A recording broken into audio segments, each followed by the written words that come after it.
നിയമപരമായ ഒരു രാജ്യത്തിലായിരിക്കുകയും ആ രാജ്യത്തിൻ്റെ അവകാശങ്ങൾക്കും സംരക്ഷണത്തിനും അർഹനായിരിക്കുകയും ചെയ്യുന്ന ഒരു വ്യക്തിയാണ് സിറ്റിസൺ അഥവാ പൗരൻ. പൗരന്മാർ അവർ ഉൾപ്പെട്ടു നിൽക്കുന്ന രാജ്യത്തിൻ്റെ സംസ്കാരവും സമ്പ്രദായവും സ്വീകരിക്കുവാൻ തയ്യാറാകുന്നു.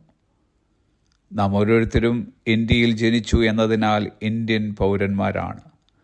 ഇന്ത്യ ഗവൺമെൻറ് നമുക്കുള്ള അവകാശങ്ങൾ തരുന്നതിനോടൊപ്പം നമ്മുടെ സംരക്ഷണവും ഉറപ്പുവരുത്തുന്നു. ക്രിസ്തു വിശ്വാസികളായ നമുക്ക് 2 പൗരത്വമാണുള്ളത്. യേശു ക്രിസ്തുവിലുള്ള വിശ്വാസത്താൽ കൃപയാലുള്ള വീണ്ടും ജനനം നടക്കുമ്പോൾ നാം സ്വർഗരാജ്യത്തിൽ ജനിക്കുന്നു. അങ്ങനെ ആത്മീയമായ പുനർജന്മം ലഭിച്ചവരെക്കുറിച്ച് പൗലോസ് അപ്പോസ്തലൻ പറയുന്നത് ഫിലിപ്പിയർക്ക് എഴുതിയ ലേഖനം 3-ാം അധ്യായം 20-ാം വാക്യം, നമ്മുടെ പൗരത്വമോ സ്വർഗത്തിലാകുന്നു, അവിടെ നിന്ന് കർത്താവായ യേശു ക്രിസ്തു രക്ഷിതാവായി വരും എന്ന് നാം കാത്തിരിക്കുന്നു. സ്വർഗരാജ്യം ഒരു ഭൗമിക രാജ്യമല്ല, അതൊരു ആത്മീയ രാജ്യമാണ്. നാം വസിക്കുന്ന ഇന്ത്യ എന്ന ഭൗമിക രാജ്യത്തിൻ്റെ പൗരന്മാരായിരിക്കുമ്പോൾ തന്നെ ആത്മീയ രാജ്യമായ സ്വർഗരാജ്യത്തിലെ പൗരന്മാർ കൂടിയാണ് നാം ഓരോരുത്തരും. യേശു കർത്താവിൻ്റെ 1-ാം വരവോടുകൂടി സ്വർഗരാജ്യത്തിന് തുടക്കം കുറിച്ചു. അന്ന് കർത്താവ് വിളിച്ചു പറഞ്ഞതത്രേ, സ്വർഗരാജ്യം സമീപിച്ചിരിക്കയാൽ മാനസാന്തരപ്പെടുവീനെന്ന്. ഇന്നും സ്വർഗരാജ്യത്തിൻ്റെ അംബാസഡർമാരായിരിക്കുന്ന നമുക്ക് ലോകരോട് പറയുവാനുള്ള സർവപ്രധാനമായ സന്ദേശം മാനസാന്തരപ്പെടുവീൻ എന്നാണ്. മാനസാന്തരപ്പെട്ട സ്വർഗീയ പൗരന്മാർ ചെയ്യേണ്ടിയതാകട്ടെ, തൻ്റെ പൗരന്മാരെ ചേർക്കുവാൻ കടന്നു വരുന്ന യേശു കർത്താവിന് വേണ്ടി കാത്തിരിക്കുക എന്ന്.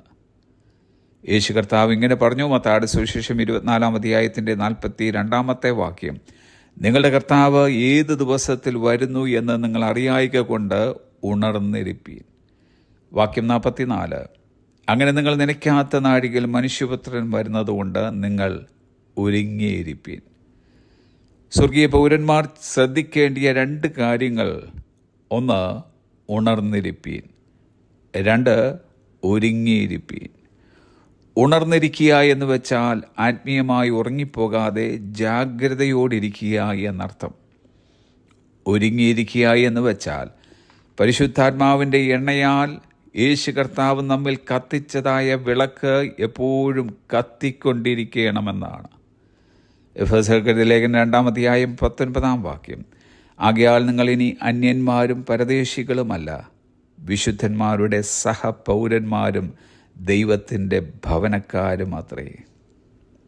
ഞാൻ നിങ്ങൾക്ക് സ്ഥലമൊരുക്കുവാൻ പോകുന്നു എന്ന് പറഞ്ഞ കർത്താവ് തൻ്റെ പൗരന്മാരെ തൻ്റെ ഭവനത്തിലേക്ക് ചേർക്കുവാനായി എത്രയും വേഗം വരുന്നു.